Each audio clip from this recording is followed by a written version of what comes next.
Dear students, there are some useful tools in mathematics which convert a difficult problem into simpler one.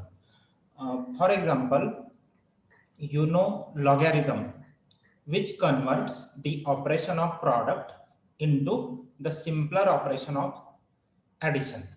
Okay. Now we are going to discuss a tool which converts a differential equation to algebraic equation. Solving polynomial or algebraic equation is simpler than solving differential equation. So this tool will be useful. The tool is known as Laplace transform. Laplace is name of mathematician. So let us discuss basics of Laplace transform.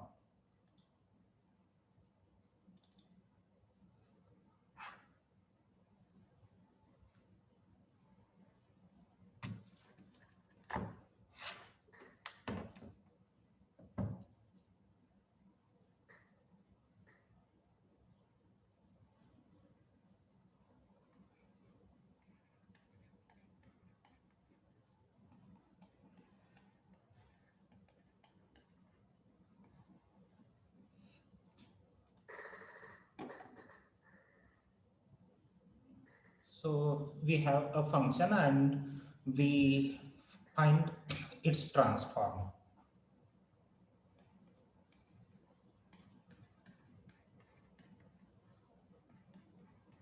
The Laplace transform of a function f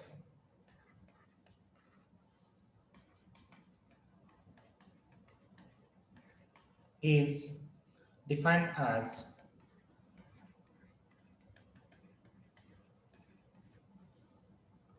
L of f of x. Okay, so L is notation for Laplace transform. Laplace transform of f of x equal to integral from 0 to infinity e raised to minus px f of x dx. Whenever the integral on right exists,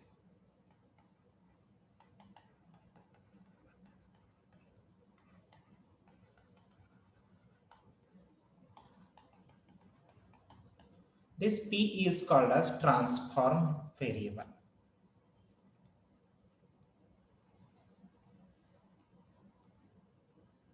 Notation.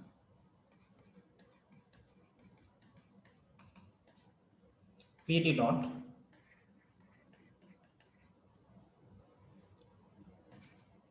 Laplace transform of f of x by capital F of p. Okay, so small f is for given function, capital F is its transform.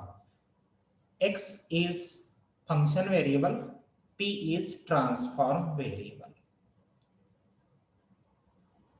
So this is a function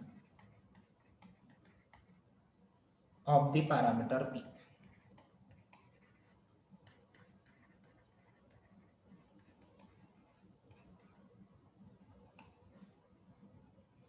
Now we find Laplace transform of some elementary functions.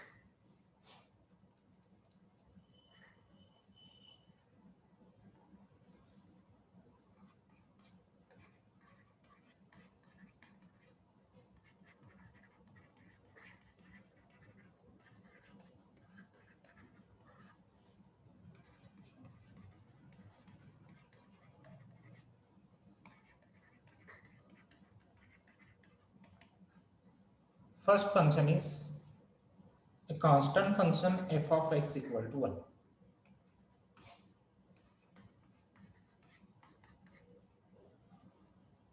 Okay, so we use definition. Laplace transform of this function is, by definition, it is integral from 0 to infinity e raised to minus px f of x dx. So f of x is constant, that is 1. So integral from 0 to infinity e raised to minus px dx, and this value is minus 1 upon p e raised to minus px. Limits are 0, infinity. Okay. If we substitute infinity, the if we substitute value of x as infinity, then this will be 0. Okay, because limit as x tends to infinity of e raised to minus px, that will be 0. Then minus, we substitute another limit. Okay, so this will be plus 1 upon p, and e raised to 0, e raised to 0 is 1. Okay, so this is value. Laplace transform of 1 is 1 upon p.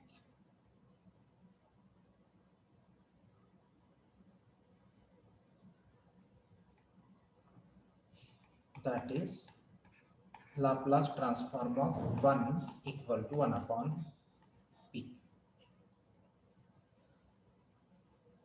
Similarly, we can have Laplace transform of x. Let us take f of x equal to x. Okay, therefore Laplace transform of f of x is integral 0 to infinity e raised to minus px f of x dx, and that is integral e raised to minus px into x dx.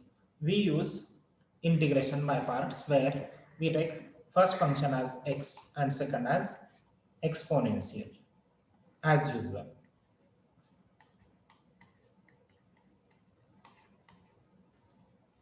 So we have first term x into integral of second e raised to minus px divided by minus p. Limits are 0, infinity, minus integral derivative of first term, derivative of x is 1, integral of second is e raised to minus px divided by minus p, which is constant. We may take outside and we can write this as plus 1 upon p dx. Now we just have computed integral 0 to infinity e raised to minus px dx, and it is 1 upon p. Okay, now what about the first term? The upper limit is infinity. Okay, so note that if we take limit as x tends to infinity of x multiplied by e raised to minus px, then it is 0. It can be verified. So this is 0, first term. Then another limit is x equal to 0. So this also gives 0 because of this x present in the term. Okay, so x multiplied by e raised to minus px, when x is 0, it is 0. Okay, so first term is 0 and second term is just 1 upon p into 1 upon p. That means 1 upon p square. Okay, so what we proved, Laplace transform of x is 1 upon p square. We can generalize this result. We can use induction on n. So using induction,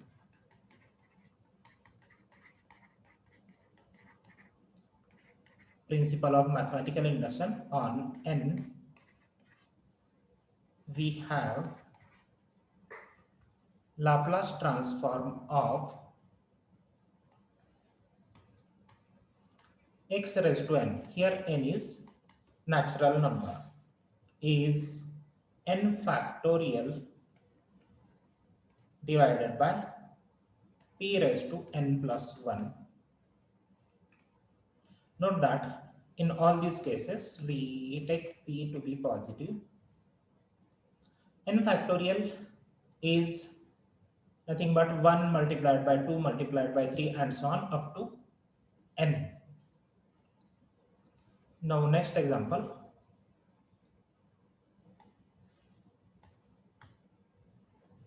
f of x equal to e raised to ax is constant, real number.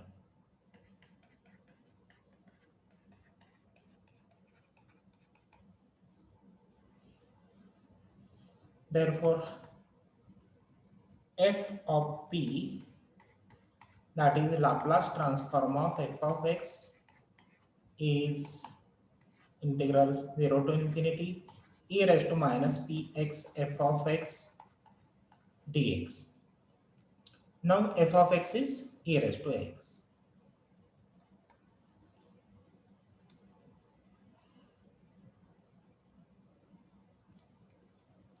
So this is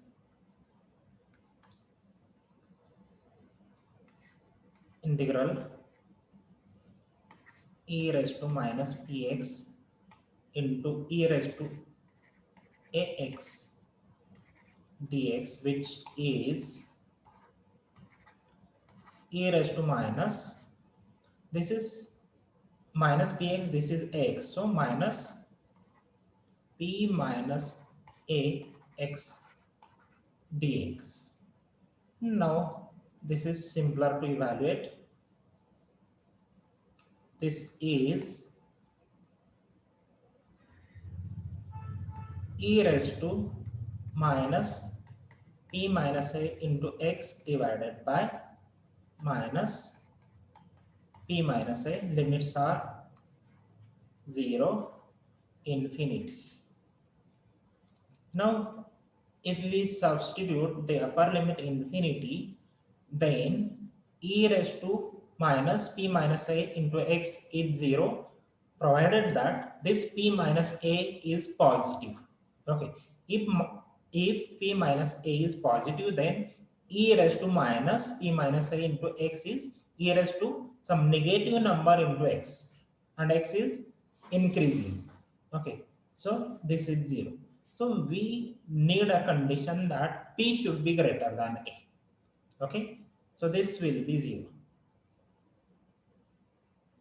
So first is 0 minus lower limit. If we substitute lower limit, that is x equal to 0, then e raised to 0 is 1, and this is 1 upon minus p minus a. So minus we may write as plus 1 upon p minus a. Here we use the condition p greater than a. So Laplace transform of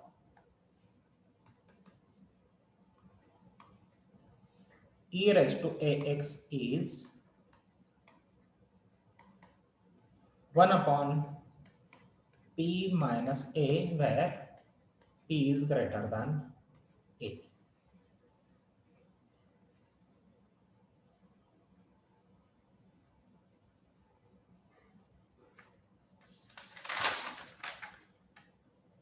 Now, so first example was polynomial type example, x raised to n. Second example, exponential. And now we discuss third example, that is sine function.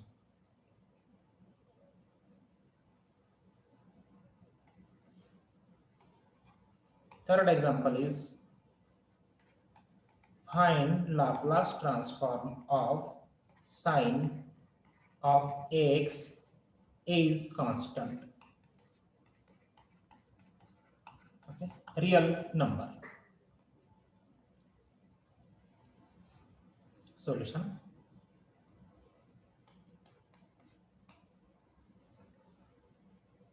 We write it as f of p. We have capital F of p equal to Laplace transform of sine ax, by definition it is integral 0 to infinity e raised to minus px into f of x. It is sine ax dx. Now we use integration by parts. So we write this as, we take sine ax as first term and exponential second term. Sine ax into e raised to minus px dx, and this is first term sin x into integral second term e raised to minus px divided by minus p. Limits are 0, infinity, minus integral derivative of first. Derivative of sin ax is cos x into derivative of ax is a. Same rule. Integral of second is e raised to minus px divided by minus p, which is constant, so we take outside. We write this as plus 1 upon p dx.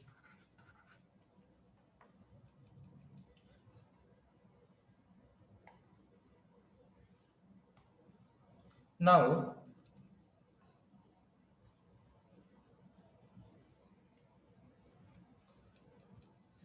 the first term, when we consider x, consider upper limit for x, then as we increase value of x, that means as we consider limit of x tending to infinity, then this will be 0 and sine function is bounded, so product will be 0.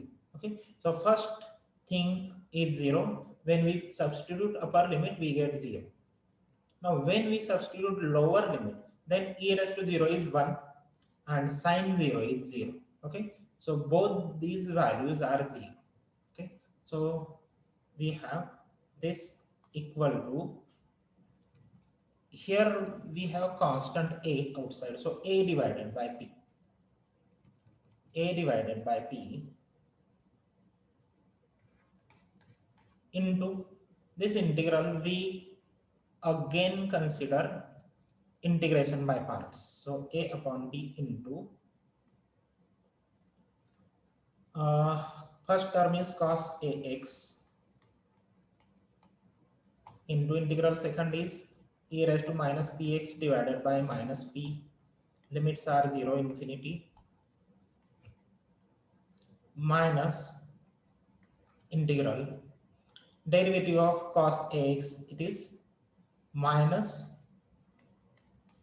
sine ax into a. Okay, derivative of cos is minus sine and derivative of ax is a, into integral of second, it is e raised to minus px upon minus p dx.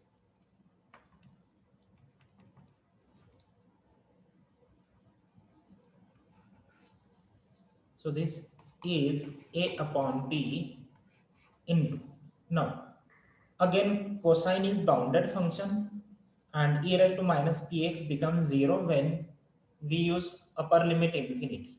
So first term is 0. Now if we put second limit, then e raised to 0 is 1, cos 0 is also 1. So this is minus 1 upon p, and when we are substituting second limit, we are writing minus sign. So minus minus it is plus, so 1 upon p. Now here we have three minus signs, 1, 2 and 3, so it is minus. Constants are outside, a upon p, and this integral 0 to infinity sine ax into e raised to minus px dx. This is nothing but Laplace transform of sine ax, and this is nothing but capital F of p. Okay, so this is capital F of p.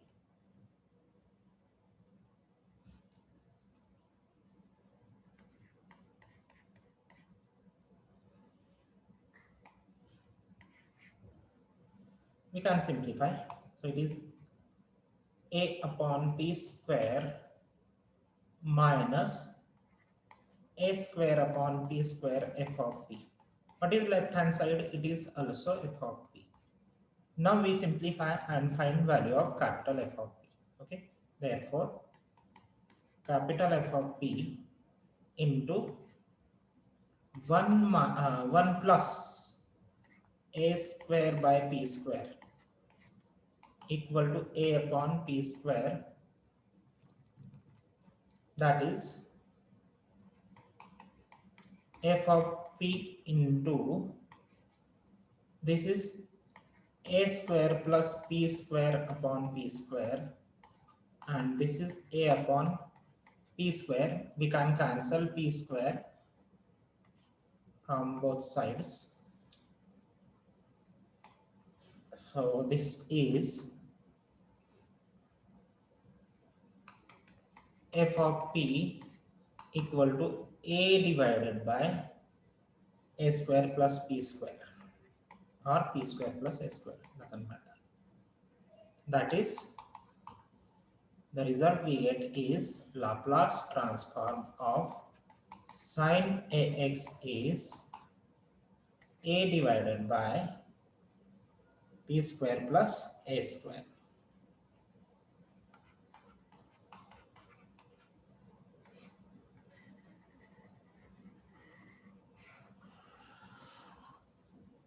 Now using similar steps, you can find Laplace transform of cos ax. Okay, so homework is